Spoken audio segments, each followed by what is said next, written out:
Boom, check it out. It's Valentine's Day, so I might as well share y'all a Valentine's Day story. So, fast back to the year 2018. It was me and Boss, very first Valentine's Day, and we was in Cuba.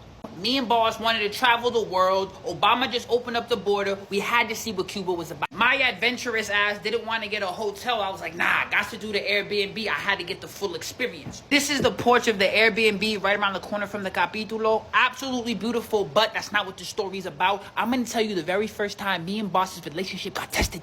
So we touched down at the Airbnb, and the host was like, oh, you got to go to this place. You got to go to that place. The big place that he recommended more than anything was the Ernest Hemingway restaurant. If you're not into it, Ernest Hemingway, legendary author, blah, blah, blah, blah, blah. More of the story. The spot in Cuba, he actually created the daiquiri. That's what it's famous for. So after a day of walking around, just exploring, looking at stuff, we're like, yo, we should go to that restaurant. So boom, we go to the restaurant. So we walk into the restaurant. We get a whole serenade from a whole band. It was crazy. Beautiful ceilings, beautiful establishment. Google it later. It's not what important. Moral of the story, we're eating. Food is nothing special. I ordered like a little steak, bottles a little white fish, nothing too crazy. We paid the bill, it was like $5. We got out of there, no biggie. So we walked out of the spot and we're like, yo, we kind of ate a whole lot. We should a little bit bloated, you know what I mean? Like, let's go for a walk on the Malecon. Let's go like catch a little vibe. Let's go spread our feet a little bit, you know what I mean? Walk off the tight belly. Now this right here is where the story gets sticky and tricky.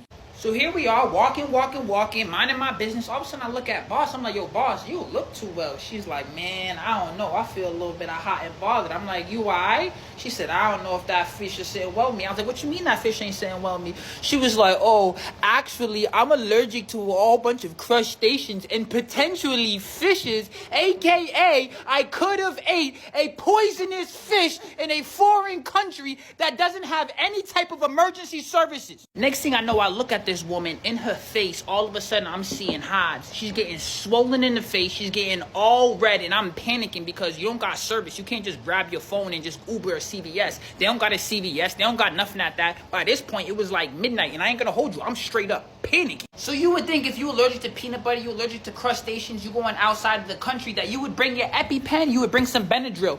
Oh my lord, the shorty didn't have neither. All she had was one singular Benadryl. For some reason, something told her to toss into her purse. And we went all the way back to the Airbnb just to get this singular Benadryl. So we hop into an Uber, or AKA, it was not even an Uber. It was a fucking Bel Air, 54 Bel Air taxi that we hopped up on and took him to go to the crib. So we hop in on the way to go to the crib. I'm so stressed. I'm so panicked. I walk on out. I get on out. I realize I leave a handful of cash into the Airbnb. I punch a wall. I break my hand. That's not even what the story's about. Boss is starting to look like that Martin episode with her face all combobulated and discombobulated and all that. Boom, she hops into the shower, butt ass naked, all cold water with the fan on her, and here I am just panicking. Like, there's no 911 number to call. I don't know what to do. I'm just sitting there, just all watching this happen. Just don't even know what to do. This picture you see right here is from like a few hours after all of the cold baths and the standing in front of the flame to try to cool down her skin and to calm her down.